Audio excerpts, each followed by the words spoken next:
The fog had the carriage lamp quality, turning Belgrave Square into a dim stage with its own careful hush. Within number 18, where Sir Lionel Harkness kept a town house of discreet importance, the hush gave way to a measured expectancy. The drawing-room, all pale panelling and restrained gilt, had been cleared of small impediments and arranged as if for a recital. There were chairs, a slim harpsichord hired for the night, and at the far end, set on the segment of wall between the tall windows, an easel with a green cloth thrown over it. Somewhere, faint and exact, a clock made its lithe count of the minutes. The smell of polished wood and early hyacinths threaded the air, and beneath it, something more domestic, beeswax and a suggestion of smoke from the street. Mr. Buxton, the butler, spare man, quick shoes, took from a footman a tray of glasses and placed it on a chinoiserie table as he might put down a minor responsibility. He looked, without seeming to do so, at the mirror opposite the easel, at the green cloth, at the faint quiver of a hyacinth, at the open door. He did not look at the housemaid who stood, absorbed, beside the harpsichord with a feather duster held like an outlandish quill. Her name, in the weekly wages book and in the plain voice of the housekeeper, was Ellen Case. She had a country paleness and a manner of stepping softly around other people's intentions. "Leave it now," Mr. Buxton murmured, hardly moving his lips. She looked up sharply and went, with controlled swiftness, from the harpsichord to the tray of sherry glasses. One glass had been nudged a fraction of an inch out of line. She straightened it and stood for a heartbeat with her hand hovering. Then she tucked the feather duster under her arm and disappeared through the swing door like a thought reconsidered. Guests came, discreetly announced, as if by arrangement with the clock. They were people who knew how to come into rooms and be placed, and to float their talk across looks and small gestures.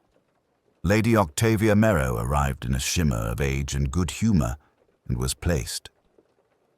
Dr. Gideon Thrale, whose academic gravity had made him a name with publishers and a certain sort of heavy luncheon, was stopped by Sir Lionel and presented to the painter, Miss Beatrice Lonsdale. Miss Lonsdale was younger than people had expected, or seemed so in that light, and had the sort of face that in repose looked sulky but with animation altered to something finer.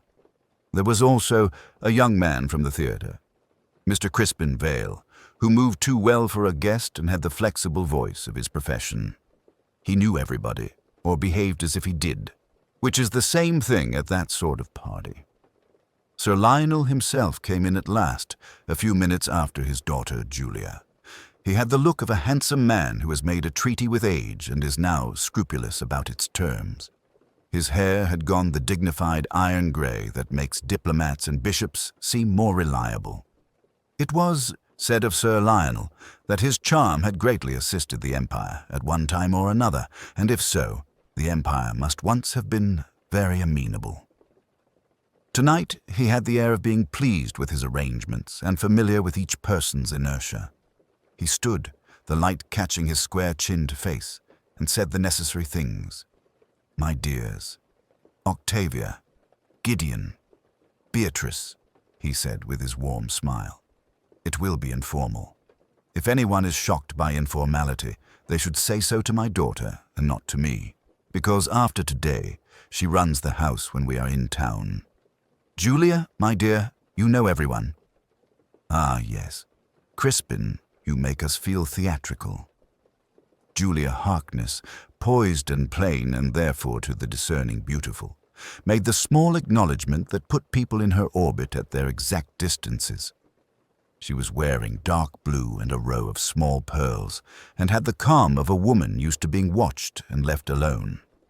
Her hand, when Mr. Vale bent over it, was cool and automatic. She smiled once at Miss Lonsdale and did not look at Mr. Vale again. Phillida Crane, who arrived with her older chaperone and a quantity of soft hair, was presented to Lady Octavia, to Dr. Thrale, to Miss Lonsdale, and to Sir Lionel, who made a point of not looking at her as if she were a poised platter ready to be passed. It had been announced, well, among the people who arranged lamps on foggy nights, that Sir Lionel was engaged to marry Miss Crane, who had charmed West End audiences in a frivolity about an heiress with a terrier. In a different generation, Sir Lionel's friends might have said, "As long as he enjoys his amusements." In this one, they were merely rather serious about it. "You will see a picture, Phil," Sir Lionel said with his half-laugh. "You will not dislike being a spectacle yourself, so this may be compensation. We must, all of us, try to be moderately intelligent about art." "Moderately," Crispin Vale murmured. "The very thing. It suits me so exactly." Miss Lonsdale's mouth tightened, then relaxed. Her eyes, shadowed beneath the lights, rested on the green cloth with a proprietary unease. "It is not a bad light," she said to Dr. Thrale, who had the air of a man about to furnish a thought. "It gives a true surface." "In Greek theatre," Dr. Thrale returned, "the old masks held their expression across distances. I've sometimes thought modern light in drawing rooms undermines meaning by its intimate betrayals." He turned his head. "Am I permitted to know the subject yet?" "Persephone," Miss Lonsdale said, and then all at once smiled with a kind of defiant sweetness. "Persephone in winter. If you prefer another myth for your catalogue, I can oblige you later." Sir Lionel's daughter gave a slight, involuntary movement at that, as if the title touched somewhere too near. Phillida Crane let out a little sound that was almost a laugh. "How nice," she said. "I am fond of flowers." "There are flowers," said Miss Lonsdale, and looked toward the hyacinths. Mr. Buxton moved among the guests with method. He had learned in a good house that drinks go to people, not people to drinks. He offered Dr. Thrale sherry, Lady Octavia, a ginger wine. "My physician," she said, accepting it as if it were theatre gossip. "Miss Lonsdale, a dry glass." Sir Lionel would have whiskey and soda presently. For the moment he took a glass and set it, absent-mindedly, down on the gilt table. Julia watched the slight ring the glass left on the lacquer and moved a handkerchief to it later, without haste. Ellen Case was nowhere visible, but the impression of her remained, a tiny correction in the arrangement of things. "Now," Sir Lionel said, "shall we? Beatrice, you have the honours." Miss Lonsdale went to the easel and lifted the cloth as if she felt the weight of it. The portrait emerged out of the green with a check to the room's breadth. It was, as promised, a Persephone, a young woman in winter things. No wreath of spring, but something less literal and more disquieting. Her head was a little turned as if to listen, and there was something in the line of the shoulder that suggested reticence rather than innocence. The hands, folded in the lap, were the surprise. Not careless, not manicured prettiness, but hands you might call useful. The eyes seemed to look not out, but slightly down. The mouth was not sweet. The colours were pale and the background undefined, like an orchard seen through frost. "It is," Lady Octavia said. "Very much all of you, my dear. I am relieved." Dr. Thrale, whose opinions were normally rolled up like umbrellas and only unfurled upon demand, said, "If this were to be taken as an allegory of abduction, one would question the complicity of your subject. She has consented, or so she pretends." Phillida Crane, who had explained to at least 3 people that she had sat to Miss Lonsdale for a notion, took a little breath. "Is she meant?" she began, and then stopped. "It is clever." Crispin Vale took a long look at the folded hands. "Those are not your paws, Phil," he said. "I know your paws. They are the sort that writes to shopkeepers on green notepaper and forgets to sign."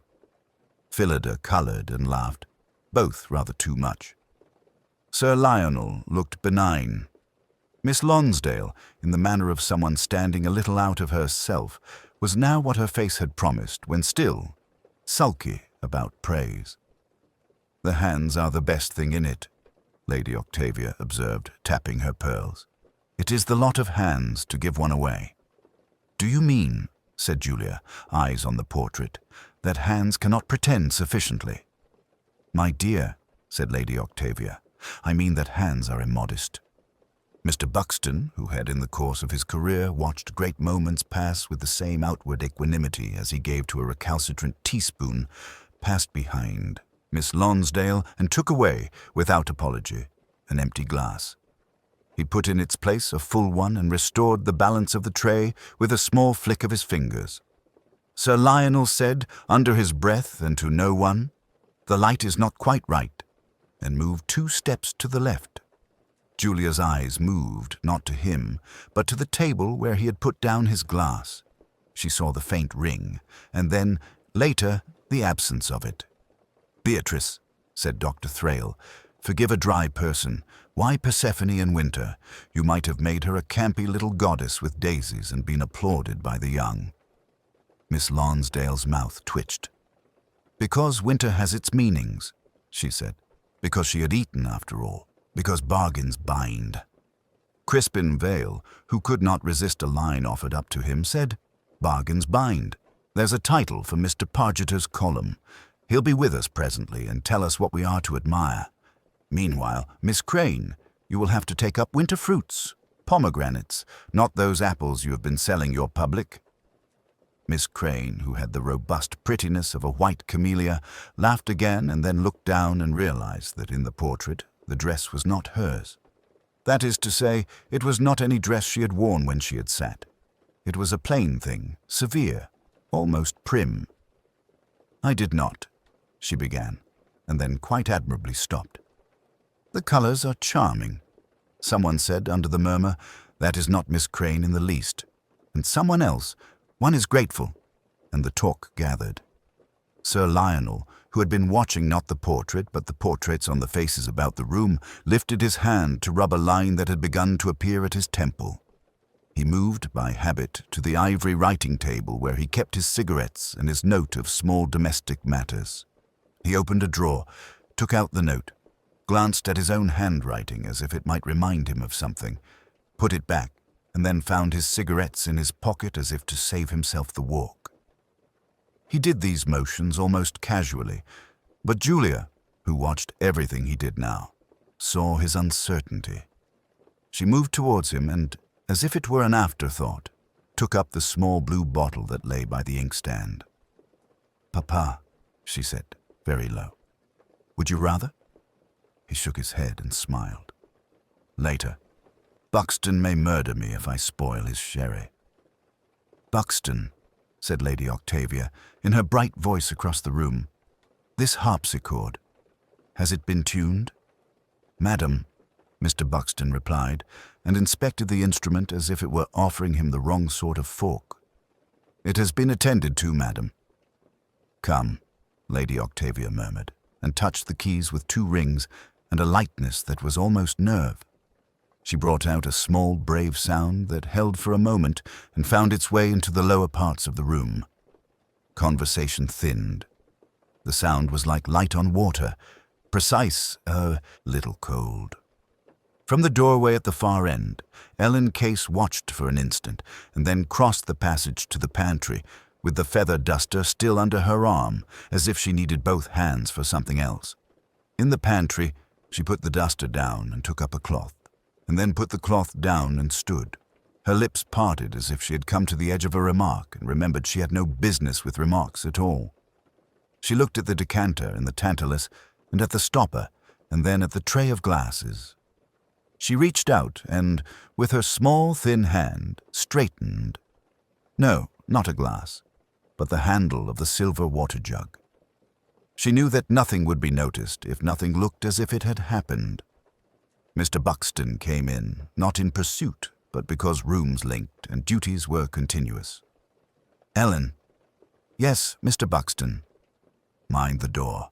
Her ladyship is playing." "Yes, Mr. Buxton." He looked not at her but at the decanter, and then at the small blue bottle Julia Harkness had slipped into the pocket of her dress. He had not seen the latter, but he had, by long habit, an accounting of these small containers. It was an accounting that had nothing to do with malice and everything to do with the comfort of his masters. Back in the drawing-room, The last phrase of the little piece came out like a folded letter and lay on the air. There was a minute of breathing, one of those small natural silences which, at such gatherings, serve as counters upon which people place their wit like coins. "How pretty," said Miss Crane inadequately, and then bravely added, "Julia, you must play. I have only small waltzes in my fingers." "I'm honored," Julia said, and sat down not at the instrument but on a chair a little out of the circle, and folded her hands exactly, and watched. Crispin Vale drifted to stand near Miss Lonsdale, whose shoulder had the tense line of a bow. He said after a pause, "Beatrice, you have made a great deal of something that looks like people we all know. Is this a portrait at all?" "It is," she said shortly.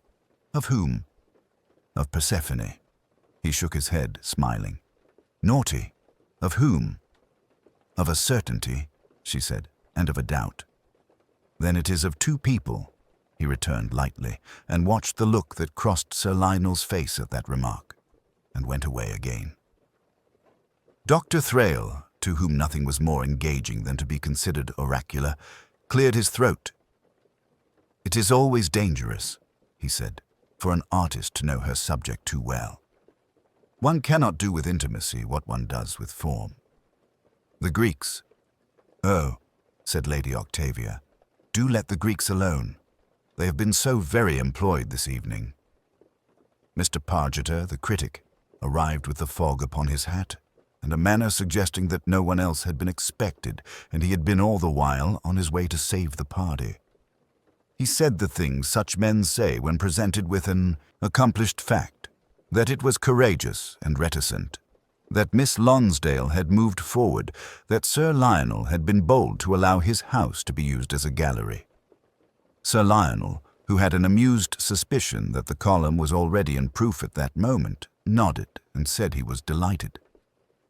In the corner, one of the hyacinths gave over its small half-opened bell. It fell very quietly and put a pale bruise of scent on the polished floor. Ellen, who had come in again, saw it and went towards it. As she stooped, she looked, without raising her head, across to where Miss Lonsdale stood with Mr. Vale. And then, as if she had remembered something to do in another part of the house, she slipped the fallen bell into her apron pocket and went out. The hour, being created, continued, and there was nothing in it to alarm, only the light touch of things being moved a fraction out of their places and then put back with punctilious care. If there were cracks, they were hairline under lacquer. Even so, when the door opened to admit another guest, or some little draught from the cold square, a faint line of smoke made a thread from the candle on the mantelpiece. It lifted itself into the room and then vanished, as if it had made up its mind not to betray that it had been there at all. Morning came upon Carstone House, as it always did, discreetly. The square, with its plane trees and private railings, lay in a hush that did not so much break as thin itself to daylight. Inside, the household roused without fuss. Hot water moved along passages in the housemaid's hands. The day's little tide of work, so familiar that it had scarcely a ripple, drifted through rooms that smelt faintly of beeswax and last night's flowers. Rose Weaver came first to the morning room because Mrs. Carstone liked the curtains there drawn back early. The room had seen the overflow of conversation after the private view, and it held it still, as rooms sometimes do. A suggestion of voices, a gleam of glass, the contested sweetness of a hothouse. Rose set the tray upon the side table and reached for the cords. They made the soft, continuing swish proper to their breeding and let in a pale November light, which withdrew several shadows, but left one sitting. He was in the chair nearest the gas fire, not too close, as if concerned for his cuffs. His head had fallen a little towards one shoulder, the long fingers lay composedly upon his knee, and the profile that last night had commanded so much attentive admiration was even finer in the unflattering candor of day. The coals in the grate were a black sketch under a thin drift of ash. The gas, turned low, whispered with the maddening discretion of a servant kept waiting for dismissal. Rose's tray rattled once on its saucer. She did not cry out. It was not in her to do so in such a room. She stood a moment, and then, because Mr. Pym had often said that a calm voice is the proper answer to almost anything, she went back to the door and said, in the quiet tone required, "Mr. Pym, if you please." Mr. Pym came at what, for him, would be considered speed. He looked past Rose into the room, took in the chair, the man, and a lay figure of a moment. The cup with its brown tide mark on the low table, the small lamp over the mantel that had been altered to throw a different emphasis upon the portrait, the silk scarf, not the one he had seen about the gentleman's throat last night, but another, folded and set, oddly, along the crack at the window. He went to the fire and turned off the gas. Then he went to Julian Vale, touched the cold hand with 2 fingers, and signed with a slight motion of his head that Rose need not approach. "Fetch Mrs. Bligh," he said at last, hardly above a whisper. Rose vanished and returned with the housekeeper, who, after one sober glance, began to see to the things Mr. Pym indicated without speech. Windows, doors, the little courtesies one pays to a room that has been affronted. Mr. Pym drew the curtains rather less than fully back, as if the light might be offensive. Then he bent again and looked at the face. The painter looked as if he had not slept well. There is a certain arrangement to the features of the dead which Mr. Pym, in a house that had been long lived in, had observed before, but this had a singular neatness. He glanced at the slit of scarf at the window catch, at the rug pushed almost imperceptibly askew, at the lamp. "Call Dr. Baines," he said. "No disturbance. Have Masters at the front door and no one admitted." He paused. "And Rose?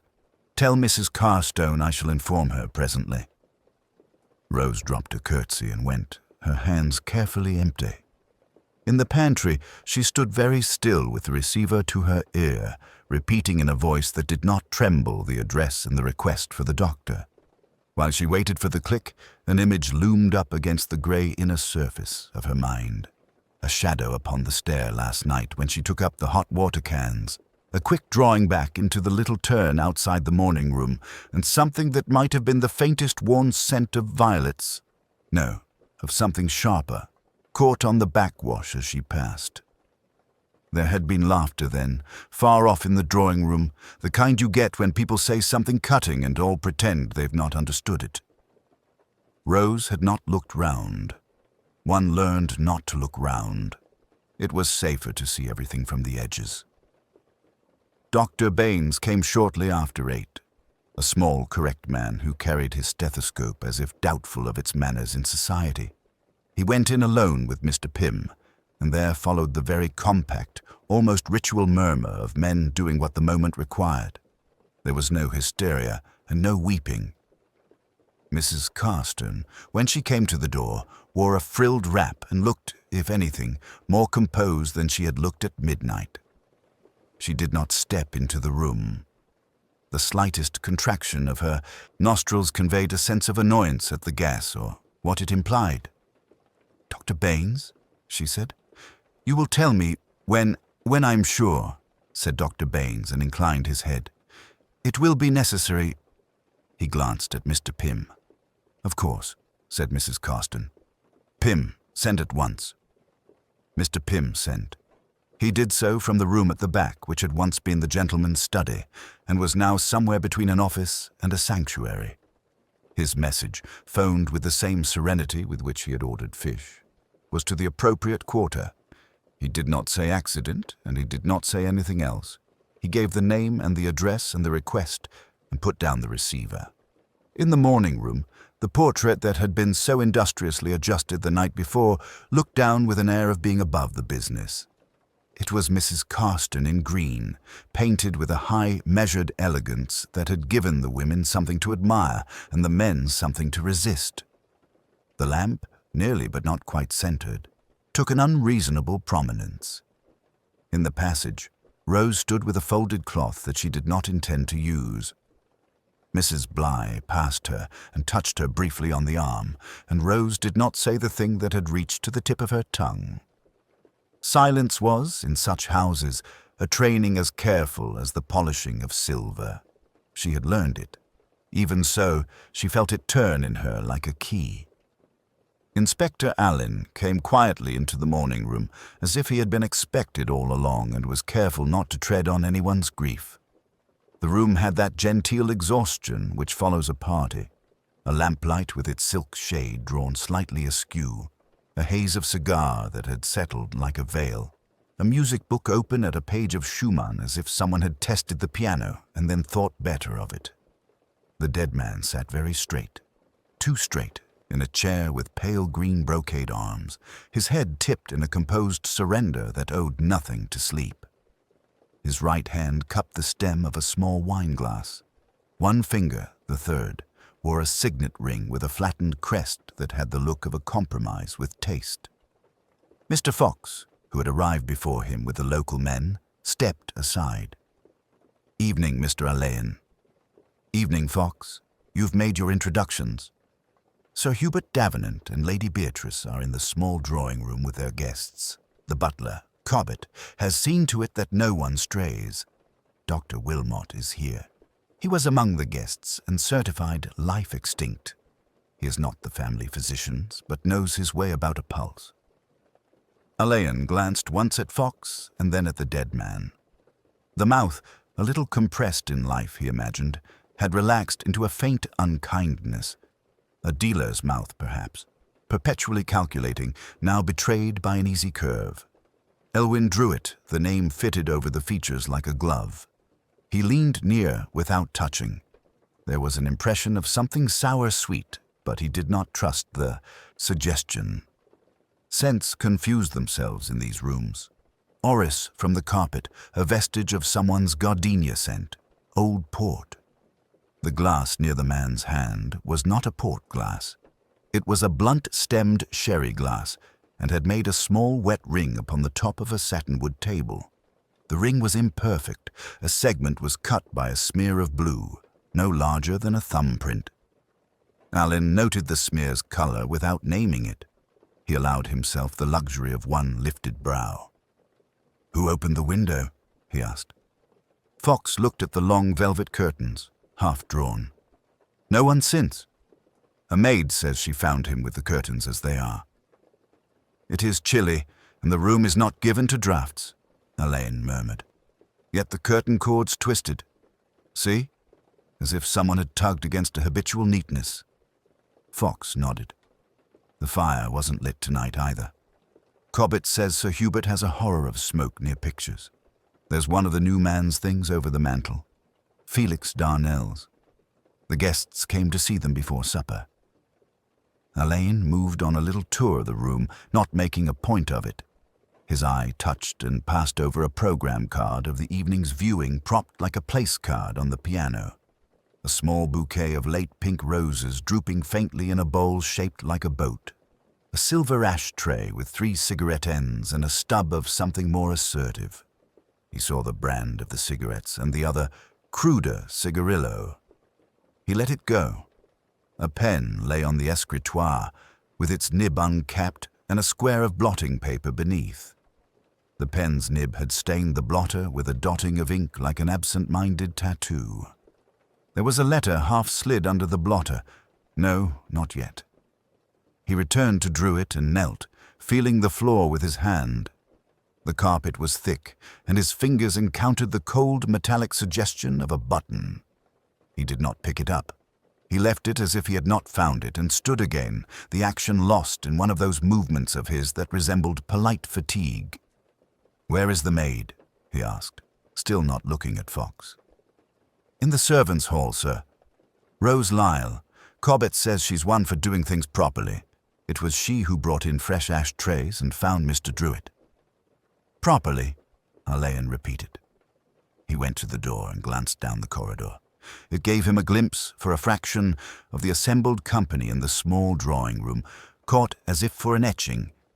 Lady Beatrice seated with her shoulders exquisitely placed, her face all bones and breeding and a controlled distaste. Sir Hubert erect and contained, hands behind his back, in a pose that might have done for diplomacy and death alike. The young painter, Darnell, white and theatrical in his efforts at the opposite. Miss Lydia Vance, with her coiled hair and the spring coiled alongside it, pretending to be very quiet. General Mallory, reflective over his mustache. Dr. Wilmot, with spectacles set too, carefully, and a girl, Miss Phoebe Carstairs, standing by the mantel as if the marble could confer steadiness. Cobbett was in shadow. The housemaid sat primly on the very edge of a chair, out of the circle. Alleyn shut the door again upon that picture and returned to Fox. "Let them wait," he said. "We will not detain them long. Mr. Druitt must have come in here of his own accord, or with someone who understood his sense of upholstery." He touched the brocade arm with 2 fingers. "He sits like a man who knew the furniture would not bruise him." Fox's small eyes warmed. "You think he was at ease?" "I think he aimed to be. See how the glass is held against the light. There is a trace, yes, of sediment, but not ports. If he was poisoned, Fox, it will not be immoderately crude. These are not people who dose one another with the dram shop." "Servants," Fox ventured neutrally. "There are servants," said Alleyn. "And there is service. They are not the same thing." He looked at the strained silk shade, at the small disorder of the cord, at the ash so neatly tapped into the tray, and at the tiny, rebellious smear of blue on the table. "Shall we ask to see the glasses that were washed tonight, and perhaps Cobbett will indulge me by showing the routine by which drinks are served when there is a private view. He will know the pattern. He will know if it has been improved." Fox made his unruffled assent. Alleyn stood another moment, not at all like a hunter scenting his quarry, but more as a man leaning at a window, hearing the faint sea in a shell. Then he turned, and his voice, when he spoke again, was as courteous as if he had been invited to admire the roses. "If you please, Fox, ask Cobbett to bring me Miss Rose Lyle. Only ask, don't fetch. I should like to see how she comes." Alleyn preferred to begin, as surgeons do, with the cleanest cut. He asked for Mrs. Lavinia Varden first, and was provided with her in a pale sitting room that smelt faintly of hyacinth and the starch of orderly anxieties. She came with a shawl held like a stage prop across her arms, and with the kind of composure that has rehearsed its entrances. Fox, quiet as worn oak, stood by the window and made notes without fuss. "My dear Inspector," she said, and her smile practiced its appeal, "you will find this house is in terror of silence. We have been whispering all morning. It is intolerable." "Whispers can be a form of mercy," Alleyn said. "They leave the rough edges unspoken." She looked at him as if she found that both acceptable and inconvenient. "My brother," she began, "was not an amiable man when thwarted. You will hear it from others, less kindly. I shall not pretend we were happy this past fortnight." "There was talk of your niece?" Alleyn ventured, remembering the wilting bouquet of lilies in the library and the portrait in the larger drawing-room. Imogen Vale, not yet 20, painted as if about to take a bow. Mrs. Varden's shawl shifted. Her rings made a small sound against the cup she held. "Talk is what artists do instead of work," she said. "Giles Fenwick has planted stories like tulips, and they have bloomed. If you wish for the catalogue of those who disapproved of the portrait, it begins with my brother and ends with the colonel who cannot tell a Titian from a tea tray." "But you approved?" Alleyn asked. She considered. "I approved of Imogen's nerves being steadied and of the right eyes being upon her. Giles's brush is not to my taste, but his name is, and names are currency. My brother, who is all trust deeds and tombstones, called it vulgar. He threatened to unfasten certain supports. He may have meant it. He often did." She set down the cup with decision and added, almost dryly, "If you are assembling motives, Inspector, do not forget that a rescinded allowance makes a noisier ruin in the mind than in the purse." Alleyn let the comment lie. "At the party," he said, "did you notice anything unusual before Mr. Varden left the drawing-room?" "He left after the recital." She frowned, reconstructing as people do with the furniture of their own importance in the center. He spoke briefly to Rowan. He had one of his small headaches. He prefers the little library at such times. Preferred, she amended with a slip that was both genuine and convenient. I saw him take a glass of Madeira from Baines's tray and turn away. It was all very ordinary. Did you see anyone follow him? Colonel Chevenix flurried round as if in pursuit, but that was for his hat. He never remembers where he drops it. Giles stood by his own dreadful portrait with the fixed look of a man who has set a trap and is waiting to see if the rabbit will oblige. Imogen went to the anteroom to have pins adjusted. I spoke to Mrs. Vale, who thinks the drawing-room needs a moment of yellow. That was all. He asked for the colonel next. Chevenix had the baffled belligerence of retired cavalry and hands that opened and closed as if Rains might reappear and forgive him. He declared, with the innocent brutality of that caste, that the dead man had been as tight as a drum on the subject of morals and money. Wouldn't touch the portrait with tongs, Chevenix snorted.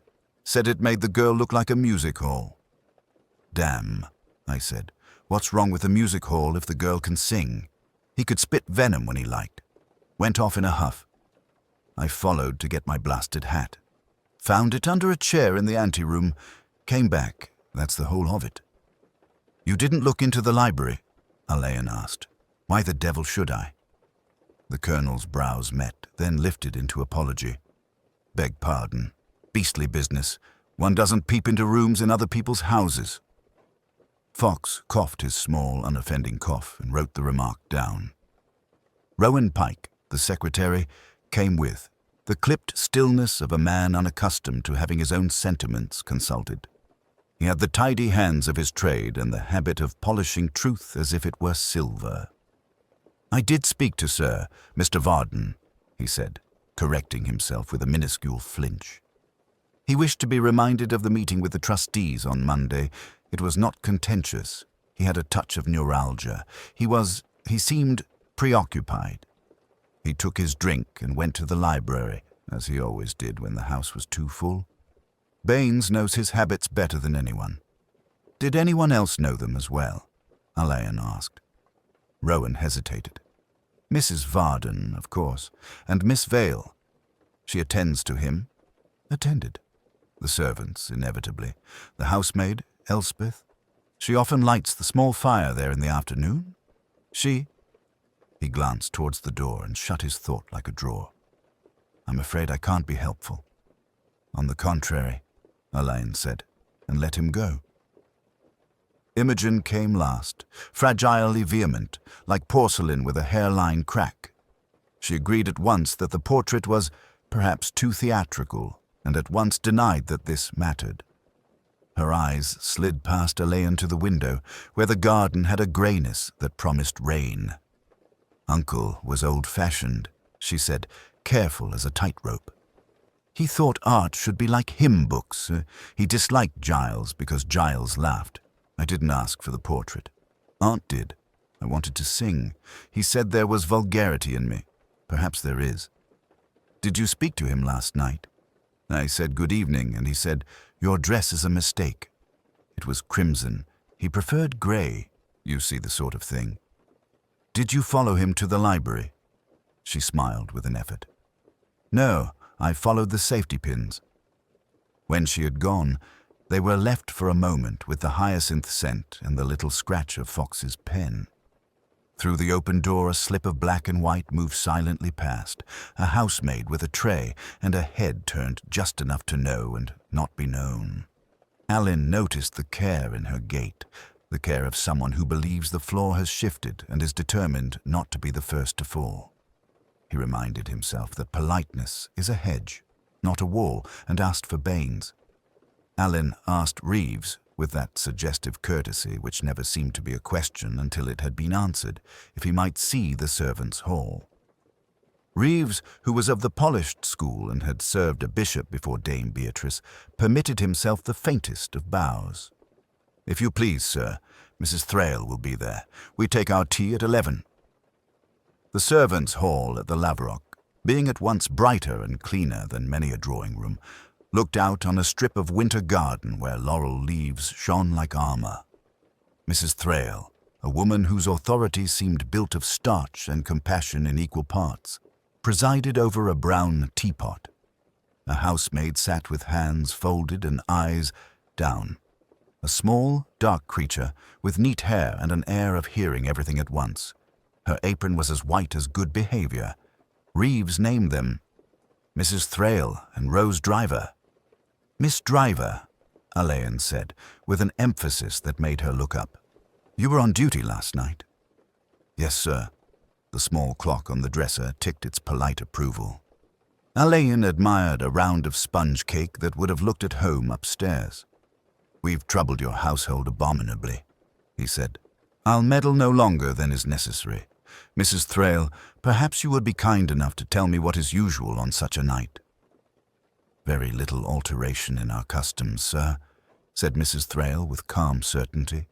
"Her ladyship, Dame Beatrice, likes a light supper laid in the dining-room for 10, unless Mr. Cartwright pressed for more.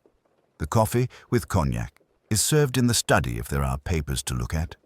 Reeves attends. I send Rose to gather cups. And last night was usual." Mrs. Thrale's face denied extremes. "In the main, Mr. Cartwright was worn with the cold, so Mr. Fife sent down for a rug and a glass of Benedictine. I advised hot water. Reeves took up both. Reeves, standing as if he supported the dignity of the mantle, bestowed a nod. Mr. Cartwright preferred the liquor, sir." Alleyn took this in as he might the weather, something given, not to be argued. "Who else entered the study after coffee?" Mrs. Thrale spread her hands. "Guests come and go, sir. I can only answer for the service." "Of course." "Rose." Rose's fingers were interlaced tightly on her lap. "Yes, sir." "You gathered cups," Alleyn said. "At what time?" "After 11, sir, when Dame Beatrice rang." "Which bell was that?"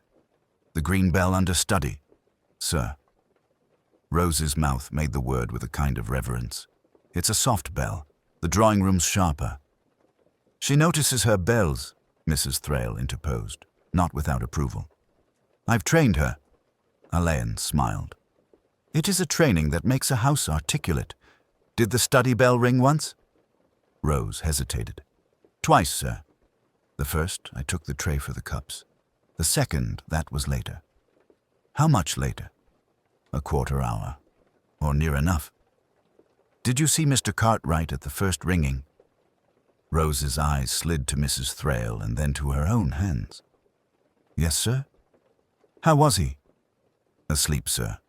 She swallowed. "I mean, he was sitting with his head back and his mouth a little open. I thought he was asleep." "And Dame Beatrice?" "In the chair near the fire. She was looking into it." "Did you speak? Only, 'Will I take these, ma'am?'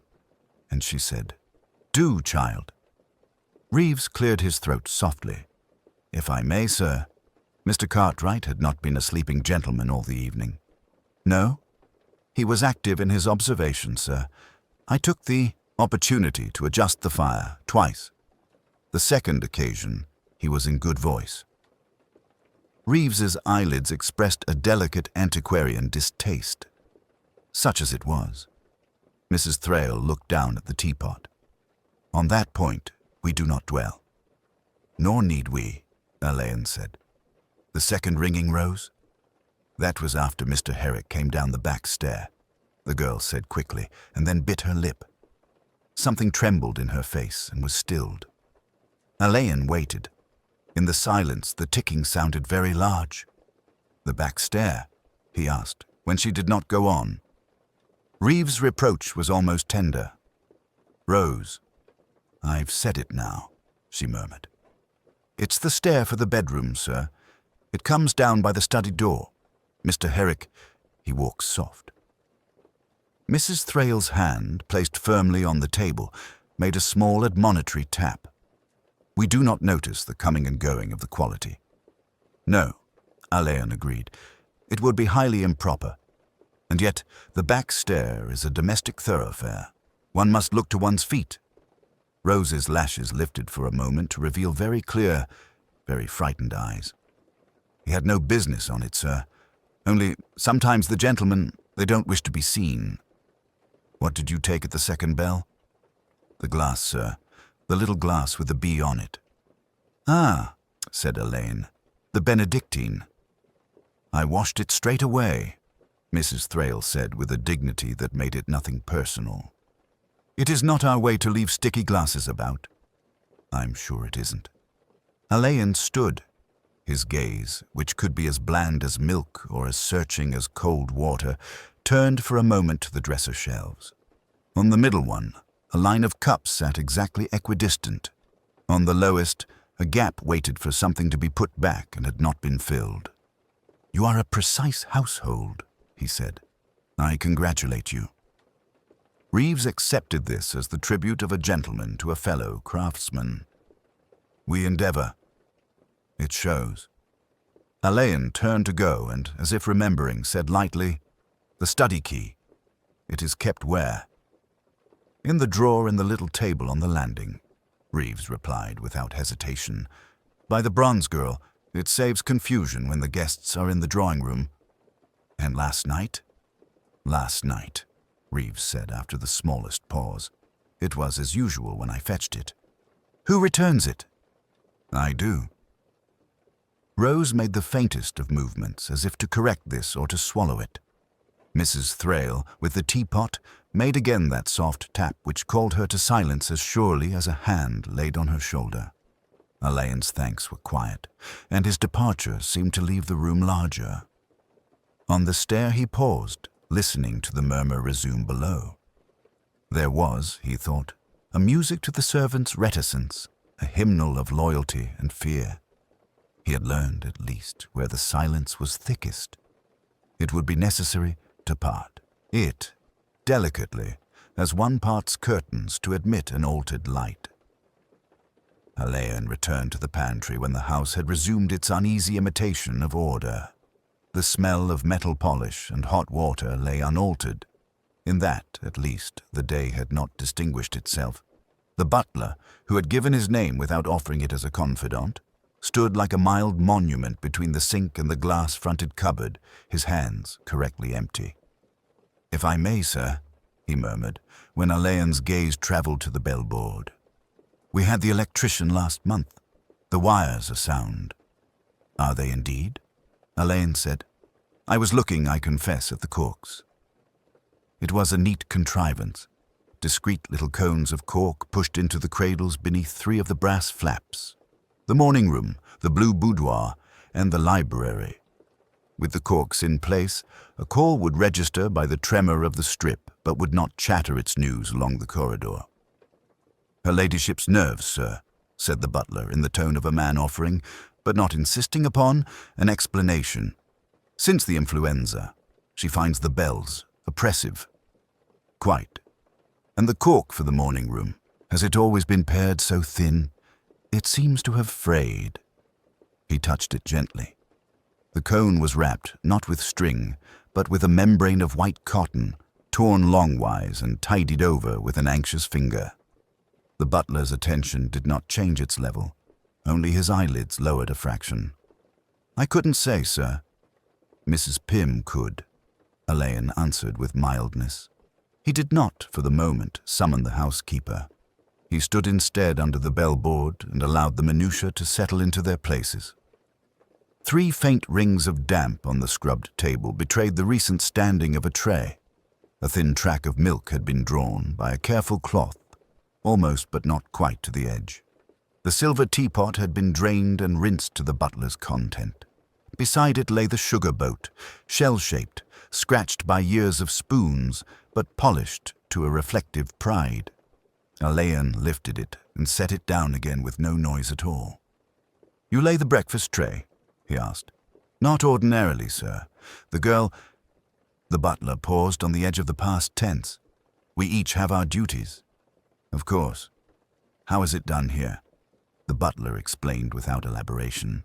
Hot water jug to the left of the pot, spout turned outward.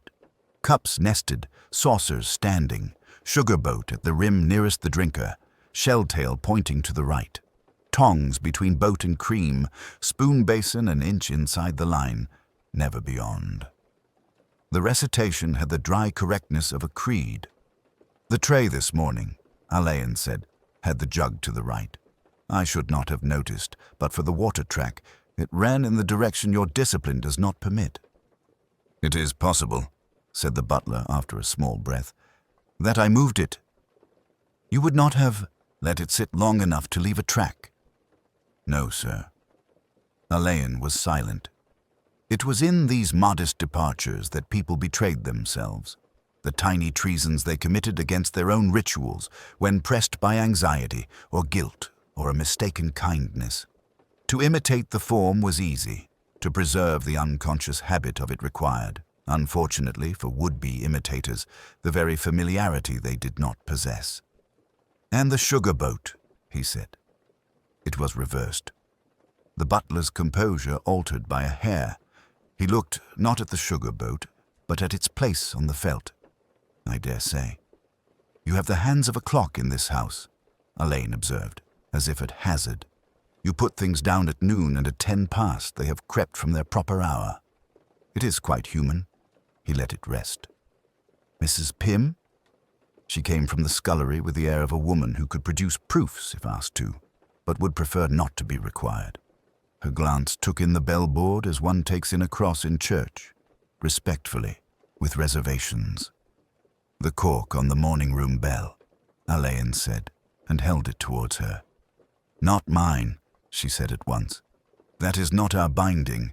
We cut neat, sir. No ragging." She peered, and her mouth tightened. "That's apron edge." "Torn, if you please." "Whose?" "I won't say, sir," Mrs. Pym replied, steady and stubborn. "Girls tear, but they do not tear to fiddle with bells. The blue boudoir is corked as well." "That has been so since Christmas," she admitted, "when the cough was going about." Alleyn replaced the cones. "Thank you. One last indulgence. Who takes in the morning letters to her ladyship?"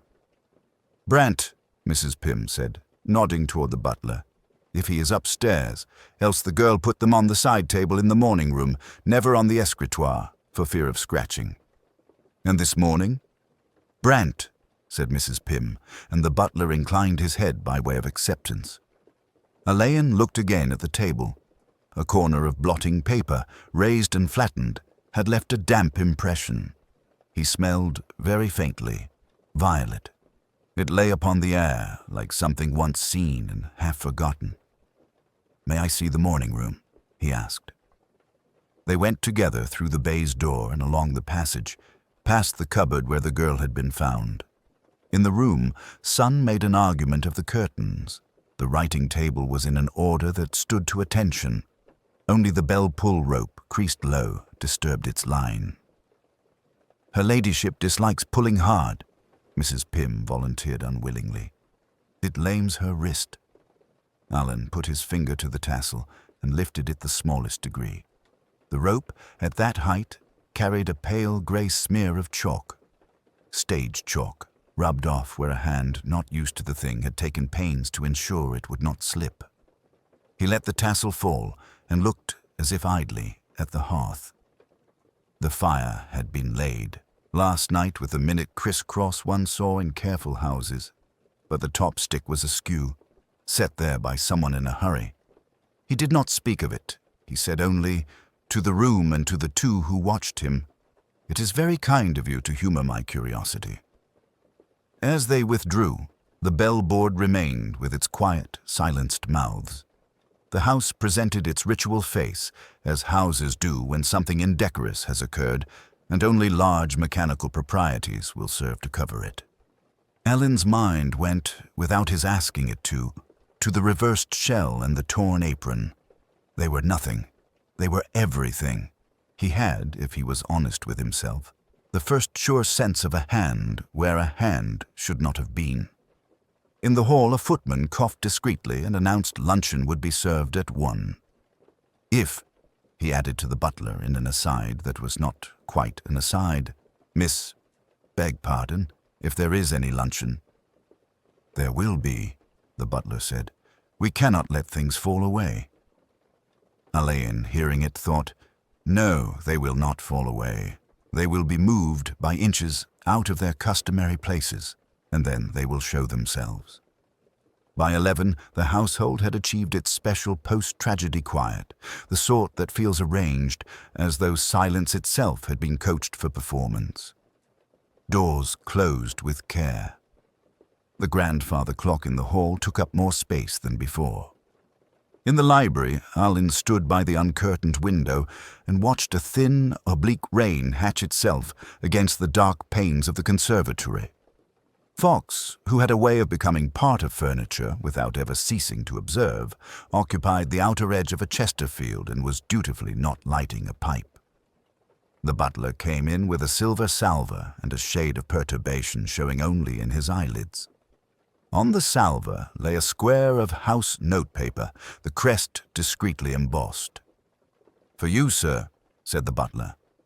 "It was in the letter rack in the hall. I cannot say how it came there." Alleyn took up the note and, with the small pause of a man making a neutral object declare itself, opened it. The hand was round and hesitating, the loops labored, the spelling careful.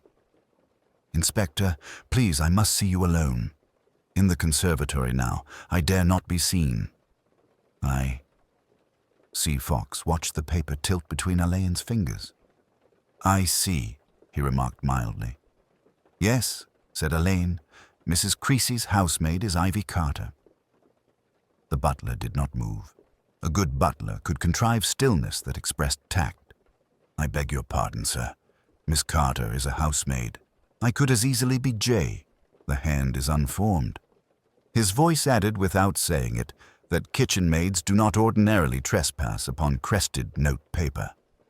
"Thank you, Mr. Belgrave," said Alleyn. "Would you be so good as to mention in passing to Mrs. Creasy that I should like Ivy to be left at her duties until I have seen her? No message sent from anyone, and no one, please, to the conservatory." Belgrave withdrew with a bow that made absence as formal as presence. "That," said Fox when the door had closed, "wasn't put in the letter rack by the post." His large hand indicated the blotting at the bottom stroke of the C, where an inexperienced writer had lifted too quickly. "Somebody used the morning room table. The crest's the right corner." "The paper smells of lavender," said Alleyn. "Mrs. Creasy lays sachets in the drawers. One can tell where a thing has been by what clings to it." "And we're going?" asked Fox. "Of course we're going." They crossed the long hall as if walking on the surface of a lake. The conservatory had been built to make rain an accessory. White-painted ironwork drew delicate traceries against a black garden. The smell of potting earth and damp fern and a ghost of last summer's jasmine hung in the air. The little fountain plashed with the proper discretion of water trained to live indoors. No one waited there. A chair had been pulled out from the wicker group and then pushed back again, as if someone had sat and repented. On the marble ledge by a dwarf orange tree, a spent match lay like a small accusation. Nearby, in a tray, a corner of paper curled in a dying ember. Alleyn lifted it with a fingertip and breathed it out. One could make nothing of the handwriting, only the ridge of the crest. He let it lie on the glass table, blackened and faintly fragrant of lavender and smoke. A taller door at the far end led to the garden. It was unlatched, and a strand of ivy from without had insinuated itself through the crack, nature making its quiet entrance while the house minded its manners. Fox walked to the glass and looked out into the smear of the rain. "No one," he said, "unless they are made of black and can lie down on paths." "You noticed," said Alleyn, "that the bell pulls in the morning room have been polished very recently?" "Polished," said Fox, "or wiped." They heard the soft briskness of skirts before they saw the housekeeper. Mrs. Creasy stood at the threshold with her keys like a small organ arranged upon her bosom. "Sir," she said, "Mr. Belgrave told me to hold Miss Carter to her work. She's not at her work. She's nowhere that she ought to be. I have sent to the scullery, the still room, the linen press, and the attic. She is not in her bed either, though her rosary is on the nail. I beg your pardon for distressing you." Her face, which had a propriety of its own, had grown older in the last hours. Alleyn thought she was not frightened of catastrophe so much as of impropriety, of things out of place and time. "Thank you," he said. "You have done quite right." The butler had appeared behind her, deferentially looming. "I took the liberty of making sure the outer doors were secured," he reported. "There is the conservatory, of course." "The conservatory," Alleyn repeated. He closed the garden door and felt the latch receive itself. "Mrs. Creasy, has Miss Carter any relative in the neighborhood? Any habit of slipping out to see a cousin or God knows what?" "She has a married sister in Bayswater, sir," said Mrs. Creasy with the disdain of a housekeeper for such exiles. "But Miss Carter has not the habit of leaving her duties." "The note," said Belgrave, with an inward sigh he did not utter, "was not in the rack a quarter of an hour ago. I set the letters myself after supper." "Then," said Alleyn, "someone has been busy in the last quarter of an hour." He sent Fox with Belgrave to make a quiet circuit, doors and passages. He asked Mrs. Creasy, in the tone one uses when requesting tea at odd hours, to gather the female staff together in the servants' hall, not to question, only to keep them where they were safe and seen. He himself stood again under the white ironwork and listened to the house. It had a way of speaking, an old house, if one let it, tiny economies of sound, a distant tapping that was no more than rain released by gutters, the sigh of the hot water pipes, the minute crackle of cooling ash in the library grate. On the conservatory table, the ash marked a stain like a small map of some unknown island. On the floor by the wicker chair, very much as if it had wished not to be found, lay a single grey bobby pin with a thread of brown hair caught in it. Alleyn looked at it and did not pick it up. Some things preferred to be acknowledged before they were taken. "Ivy," he thought, not saying the name. He let his mind sit with the idea of her absence, as one sits with a difficult guest, courteously, without surrender. Then he turned and, with the quiet of a man who is not surprised to find his own reflection in a glass, went to see what else the silence had moved. By morning the house had assumed that peculiar hush which follows both celebration and calamity, a hush compounded of polished wood, good carpets, and the measured glide of servants who understand that sound itself may be an impropriety. Alleyn took his coffee in the library. The room, with its fluted white columns and a portrait of some disapproving ancestor, encouraged reflection. He had already declined the offer of breakfast, and the tray Lady Mirabelle had sent in, thin toast, marmalade that looked like bottled sunlight, remained largely untouched. He set out, not in search of new evidence, but to let his mind bend itself round the old. The forged note, for instance, a sheet of pale blue paper, slightly thicker than one would expect for casual household scribbles, lightly scented by proximity to a drawer of sachets. The hand, block letters, was the hand of a person who thought it safer to erase themselves, and who had overcorrected. The evenly spaced upright strokes had an unnatural tidiness. The cutting of the paper had been imperfect. A corner had torn against a nicked blade. Very well. Most of the men had fashionable pocket knives. The gardener's was utilitarian and blunt. But the house has rituals of stationery, as of everything else. Lady Mirabelle's writing table held paper of just that hue, with envelopes to match. The drawer, last night, had been shut with more force than was necessary. Pritchard, the butler, fastidious, slow, and dependable, had flinched almost imperceptibly when Alleyn opened it. The decanter, too. Not the port, which would have been vulgar under the circumstances, but the elderflower. It was poured by preference for the ladies after the play acting in the drawing-room, and taken as an innocent alternative to anything stronger, which was the very point. In this house, the decanter always travelled clockwise from the hearth. Always. There had been a tiny ring of syrup on the lace doily at the wrong end of the sideboard, where someone had set it down hastily, the rim kissing a place that was not customary. Custom, Alleyn reflected, is the spine of these houses. When something bends against it, one hears the faintest crack. His mind laid the evening from its beginning.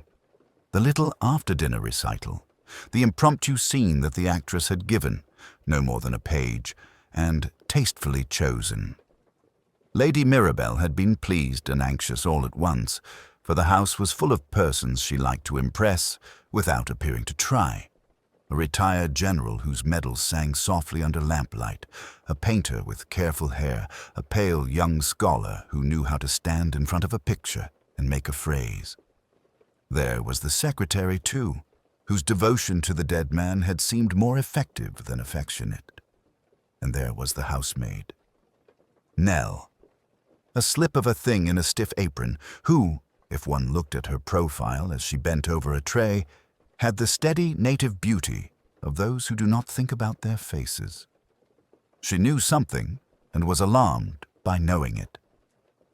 When Alleyn had asked her last night about the lower corridor, she had answered with the correct number of words and had kept her eyes on the carpet. But her hands, unyielding under their chapped skin, had tightened around the edges of her apron until the fabric pulled into little ridges. Then came the second disturbance, noiseless and effective, the note that summoned her to the side door at 11. She had gone, as such girls do, because summons and service are twins. She had discovered nothing but her own fear and the draught under the door, and afterwards there had been her fainting in the servants' hall, which no one quite believed was only a feint. Well, fainting can be a way of telling less than one might. He moved again, following, no, allowing the house to make its own report. The side door had been latched that morning. There was sand in the groove where the bolt ran. Someone had lifted it with care last night. One cannot move a well-oiled thing without leaving a whisper of disturbance in the dust. That whisper was enough. The orangery, too, gave out its discreet scent of damp earth and citrus leaves. A pot had been shifted half an inch. The gardener would have opinions about that, and Alleyn meant to hear them. A telephone call, quiet, routine, went to the yard before breakfast. Fox would see to the laboratory, to the things that looked like facts. Alleyn, who liked facts but loved people, had arranged something else. A series of conversations that would not be called interviews. He meant to ask the actress to show him the speech again. She would be flattered and less guarded in repetition. The painter to step into the orangery because the light, oddly enough, was kind to his complexion. The secretary to help him with a list of the dead man's tasks that had gone, so unfortunately, unfinished. He closed his notebook without looking at what he had written. The pages contained not conclusions but textures, a turn of phrase, a pause, the way Lady Mirabell had said "at once" when she meant "as soon as it is convenient," and the way Pritchard had, for the first time in 20 years, addressed a guest without the "sir" that was his second heartbeat. All the little fractures in a perfect surface. "Pritchard," he said, when the butler appeared with the grace of a curtain drawn on a tranquil scene, "would you be so kind as to ask Miss Grey if she can spare me 10 minutes in the morning room?" After that, the gardener, if he's anywhere near the pots. "Yes, sir." "And, Pritchard, tell no one else for the moment.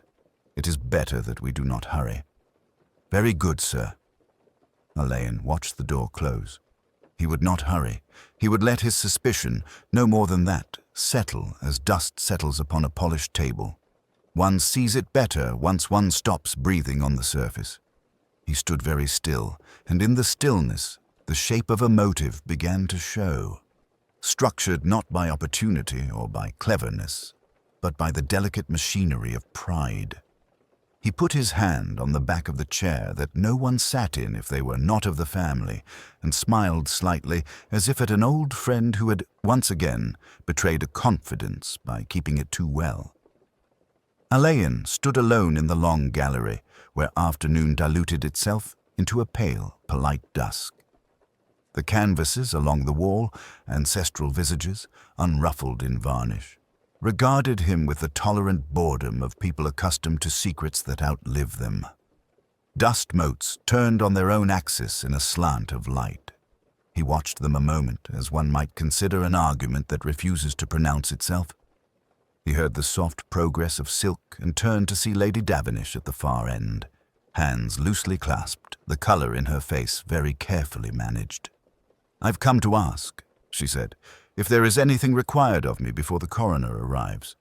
One has the sensation of being both hostess and something quite else." "One does," said Alleyn. "May we sit a moment, Lady Davenish? Here, under your admiral, who looks as if he would enjoy decent order." She sat. Up close, the cool discipline of her mouth betrayed fatigue. He took from his pocket a small rectangle of notepaper, folded once. The house's crest, faintly impressed, caught the last light like a watermark the eye only notices when it tries not to. "This is the note found in the scullery drawer," Alleyn said. "The one that asked Ivy to come to the Blue Morning Room for a word. May I thank you for permitting me to remove it? It has had its photograph taken and is now back with me, as you see." Her glance rested on the fold, then lifted. "You believe it forged?" "I believe it not Ivy's," said Alleyn. Her spelling was more ambitious than steady. "This hand is tidy and economical. Also, if you will forgive a trifling point, it uses the house notepaper reserved for family correspondence. The staff are not given it for messages." "Whatever it is," she said, "it has been ruinous." "Only if taken in isolation," said Alleyn with gentleness. "The ruin lies nearly always in a pattern. Forgive the catechism." He laid the note upon the arm of her chair. "In that same room, the flowers last night were white camellias. Mrs. Penny tells me they are cut only by your order for your own vases. The housemaid who was killed preferred the small apothecary roses for that table. She said the camellias looked like wax church things." A little spasm, quickly veiled, crossed Lady Davenish's face. "I told Mrs. Penny to have them changed. I've never cared to be overruled by taste in the servants' hall." "Of course," said Alleyn. "And yet the change placed someone in that room at a time when Ivy would not normally have been there. The bellboard shows the morning room rang at 9:15, when Mr. Lacey's car was heard in the gravel, and all the household service, by custom, turns to the front. It was an odd minute for a summons." "If you're asking whether I pulled my own bell," she said quietly, "I did not." "I'm asking nothing you do not wish to answer," Alleyn returned. "Only, I think you knew of Ivy's knowledge. It made you unhappy in a way your household did not need to observe." She was silent for so long he thought she would hold the silence as one holds a fan, lightly and in front. At last, "Our lives are very tidy, Mr. Alleyn. Tidy things are brittle." "It is true," said Alleyn. "I shall ask something less brittle of you. Later this evening I propose a small gathering in the music room. You, Sir Maurice, Mr. Lacey, Miss Verity, Mr. Harkness, Dr. Venn, and the senior servants. There will be no scene. I should dislike a scene, but a number of small rituals, bells, trays, flowers, will be rehearsed. It will look like a house checking its manners." "You intend to accuse someone there?" "I intend to explain a sequence," said Alleyn. "If the person it touches would rather speak before, I will be in the library." She rose, made the slightest inclination of her head, and went away as if she travelled along a thread laid down for her. In the passage beyond, the butler, Reeves, materialized from the panelled dusk. He had the soft, authoritative hand of his sort, and the expression of a man who could carry a secret as comfortably as a tray. "Mr. Reeves," Alleyn said, "a word, if you please." "Sir, this question relates to trays. Last night there were 2 to the morning room." Reeves's eyelids folded. "Hothouse flowers make one thirsty, sir."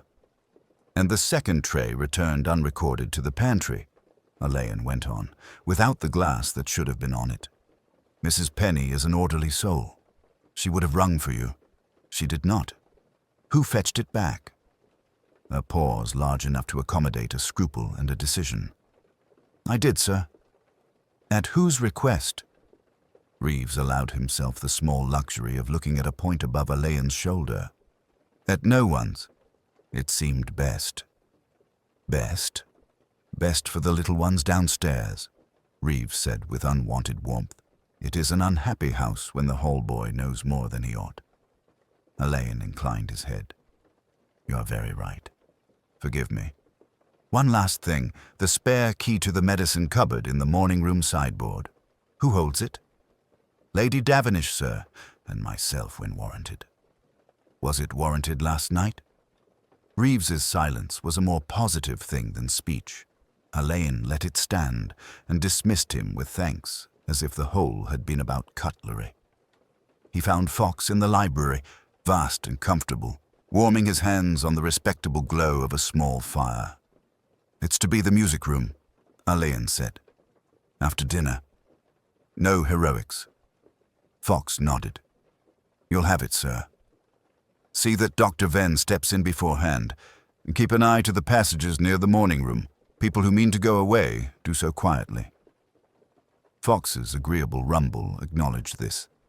Alleyn moved a chair an inch to the left and then returned it, a habit he had when thinking. The air in the library had that reminded smell of paper and beeswax that belongs to houses which have learned how to forget. He would ask them to remember, and very softly. It would be enough. They were gathered where the morning light, softened by gauze curtains, lay like dust upon the aubusson. Lady Aithne sat low in her chair with folded hands. Her son stood too straight near the mantelpiece. Vale had taken the corner of a table and was tracing the pattern with an idle finger. Dr. Courtenay kept his eyes on the coal scuttle as if something in its polished lid absorbed him. Mr. Pym, perfectly at attention, might have been a portrait of discretion, and Nell, summoned and reassured, kept to the door, her apron smoothed until the stuff lay glassy. Alleyn, with the air of a man who has come upon an errand of no great moment, warmed his hands briefly at the fire. He said, "You've all been very patient. I must trespass a little longer." He turned his head towards the butler. "Mr. Pym, you placed the cordial tray in the library at 10:30. "Yes, sir." "And you set, by habit, the stoppers in a precise order?" Pym's eyelids flickered. "It is my practice to align the monograms to the front, sir." Alleyn nodded. Such practices become one's signature. One notices their absence. Last night, the crème de menthe stood with its stopper reversed. It was corrected later. He looked not unkindly at the small figure by the door. "By Nell, who has a keener eye for another's handiwork than is common." Nell colored faintly and did not speak. It was Lady Aithne who said, with the gentlest dryness, "Nell is very proud of Mr. Pym's tray." "She is," said Alleyn, and she found something else. The card telling off the names for the supper table moved from the escritoire to the blotter. It was not in itself of consequence, but it told her that someone, not Mr. Pym, had stood at the tray and at the desk after the room had been set for the night. She told no one. She is loyal, but this morning she received a little note, apparently from Mr. Pym, asking her to come to the scullery at 6. We found it was not Mr. Pym's hand. He looked at the butler and then again at the son. A mild forgery. The capitals too regular. It would have meant for Nell a quiet word and dismissal. She would have gone away, and what she had noticed would have gone with her. There was a small sound from the corner where Vale sat. It might have been a suppressed breath or a brush on paper. Miles Cartwright's eyes remained fixed above the mantel, where a portrait of his grandfather frowned upon the room.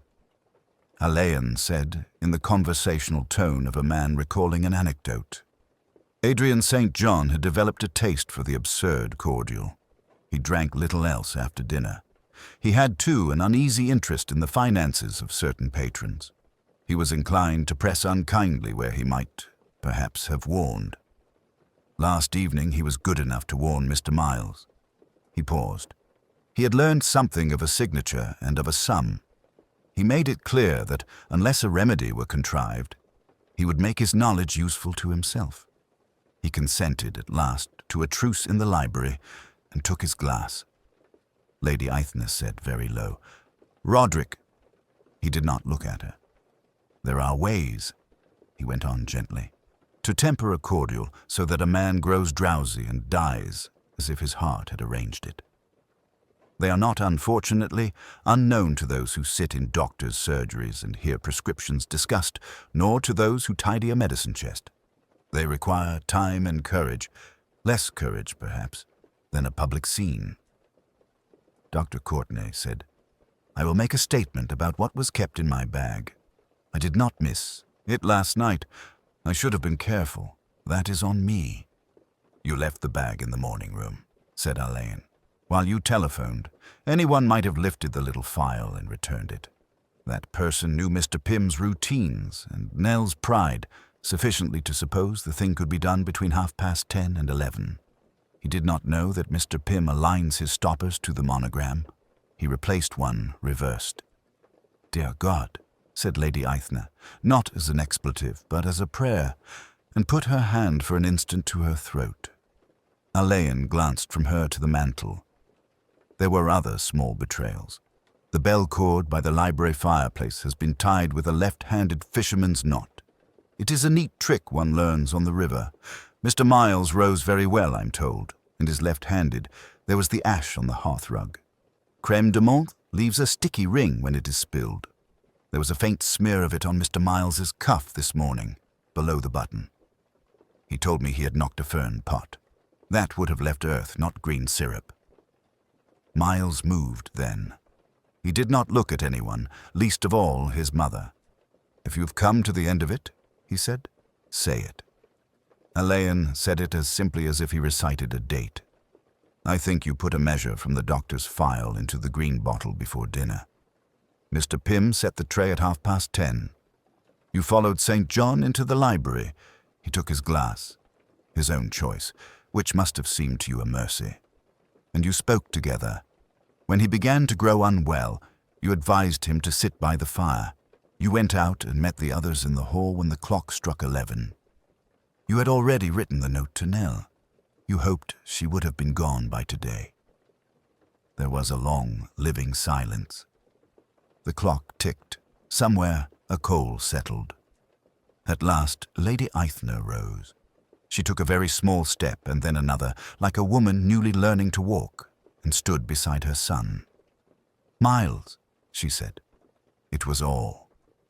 He made a small, tight gesture with his shoulders. "He would have ruined you," he said, and after a tiny, dreadful beat. "And me." Alleyn inclined his head. "He would have tried. There were other courses." "I did not see them," said Miles. "No," said Alleyn. "You did not. It was not a scene. It was the opposite. It was the removal of air from a room, the standing in a large quiet where one hears small things, breathing the thin sigh of falling ash." Pym cleared his throat and said, in the voice of a man who has set down a tray and sees that it must be covered, "Inspector, shall I telephone?" "If you please," said Alleyn. No one moved to prevent him. Nell pressed her hands together. Vale looked down at his idle finger as if it had acquired its own life. Dr. Courtenay took out his handkerchief and put it back again. Lady Aithna kept standing with her hand on her son's sleeve. Alleyn stood very still as if he, too, found the pattern in the carpet required all his attention. He had not triumphed. He had only made a shape in the air and watched as it filled with the inevitable. Outside, a rook spoke harshly and was quiet. Rain fell in a soft, uncommitted way, greying the panes and subduing the house to a hush that was not quite grief and not quite relief. Alleyn stood in the long hall and felt, as he sometimes did at the end of a case, the quiet rearrangement of roles. The actors had been told their parts. They were playing them with a care that was both dignified and faintly desperate. Lady Honoria sat in the morning-room doorway as if anchoring herself by the door-frame. Her hands, in their folded economy, were the only animated thing about her. The rest of her lay in that curious stillness which society makes a virtue of. Penelope, pale and dry-eyed, was beside her, one hand crooked around her mother's wrist in the unconscious way of a child who knows the furniture has shifted after dark. Colonel Sutcliffe had placed himself by the mantelpiece and appeared to be standing guard over it, his moustache registering disapproval of the weather. From somewhere behind the closed baize door came a faint clink of crockery, an adjustment of the house's own breathing. Mr. Lascelles descended the staircase with the air of a man leaving a reading room in which he had not quite finished a paragraph. He had put on his coat and selected a sober umbrella. He had asked, very courteously, whether he might see to certain drawers in the writing table. Alleyn, equally courteous, had declined. Fox, broad and unreadable, stepped a half-pace back to give room without relinquishing the occupation of the front door. "Mr. Lascelles," Alleyn said. "Inspector." The secretary inclined his head. "Lady Honoria," he added. The day had thinned into a grey that seemed to lie upon Whitethorn's lawns like a folded shawl. In the morning room, the decanters remained untouched, and the fire had settled into a modest architecture of ash. They were all there, as Alleyn had arranged. Lady Fenella seated a little apart, pale and rigid. General Markham against the mantel, hands behind his back, Marcus Vale tracing idle loops on the window pane, Mr. Swithin as firm as a pillar, and Miss Lydia Gray with that small, reasonable composure which had so commended her. Alice Rowe, the housemaid, sat very straight in a chintz chair, clutching a folded handkerchief and watching everything with the steadiness of one who has learned to be invisible. Inspector Fox took no more space than an umbrella set in a stand. Alleyn, with a faint inclination, stood by the writing table and observed the laid-out objects. A tea-caddy, a silver spoon, a blotter whose leather had been rubbed by years of fingers. He let the silence collect mildly, as if it were dust. "We must be tidy," he said. "Mr. Swithin's tray, the one prepared at 10 each evening, is a ritual at Whitethorn. Always the spoon lies with its bowl to the right. Always the caddy lid is closed, never tilted, and the paper knife, there on Mr. Dering's blotter, always aligned with the window. Rituals anchor us." Swithin inclined his head, grateful to be believed on matters of performance. "On the night of Sir Oswald's death," Alleyn went on, "the spoon lay reversed, the caddy lid ajar, and the paper knife quite askew. Those are small things, and I should never have noticed them if Alice had not told me, very carefully. She knows this room's habits as she knows the ticking of the landing clock. She merely remarked, in her own mind, that someone not Swithin had lifted the caddy and replaced it without understanding the grammar." Miss Gray's hands made no movement on her lap. "All the same," Alleyn said, "men in Mr. Swithin's position may be supposed to make mistakes. If that were all, I should have rung for the doctor and made polite noises. But later, we were given a second scene. A young woman drank cocoa and was taken violently ill from digitalis. The cocoa was prepared by Miss Gray, with every care." Alice flinched and then steadied. "Digitalis," Lady Fenella repeated, very low.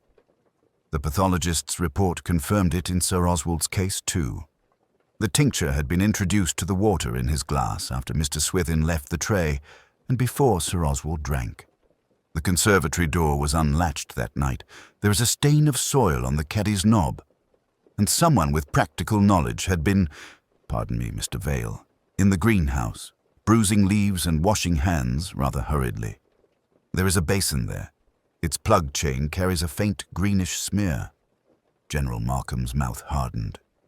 "You mean—" "I mean," said Alleyn, and his voice was very courteous, "that Miss Gray, who kept Sir Oswald's appointments and accounts, had reason both to be intimate with his hours and to fear the discovery of certain convenient reallocations of funds. The theatre subscription, Lady Fenella, the stipends to artists. Mr. Vale, the cheques were signed by Sir Oswald, yes, but the letters that prompted them, some were not his. They were typed on Miss Gray's own machine. One cannot entirely hide the finger of a misaligned E." Miss Grey looked up at him then with a small, surprised admiration, as if a set of scales had balanced with a deft touch she could not help but note.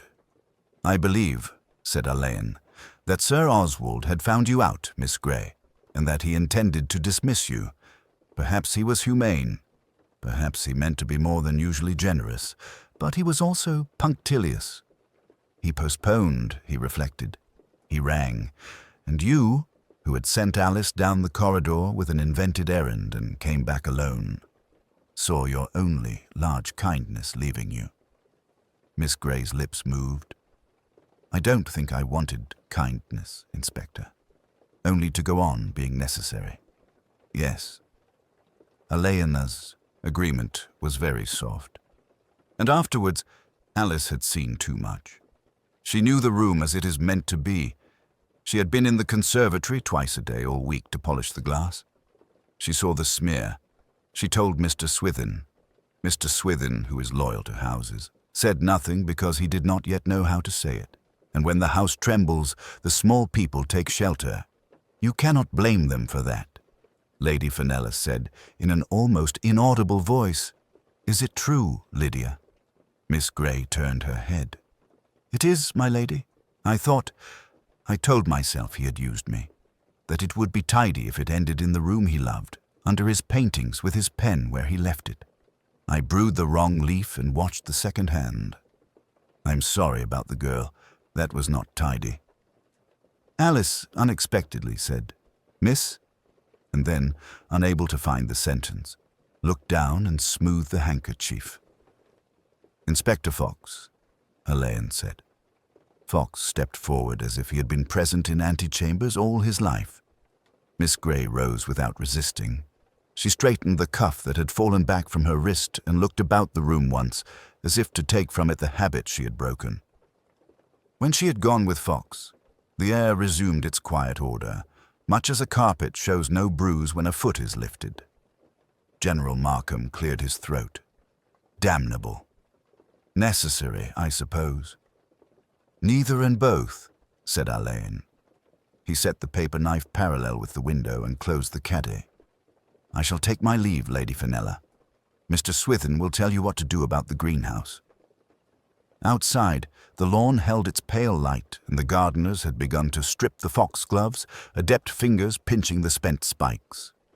Alleyn paused, listening to the clipped whisper of the stalks, and felt the house behind him draw up upon itself, considering. It was a temperate evening, and the scent from the herb border came out only when one asked it. He thought of the small grammar of rooms, spoons, lids, knives, and the ways in which we write ourselves without meaning to, and how sometimes the sentence is completed by another hand. He put on his hat and went down the drive where the gravel, under his step, said nothing at all.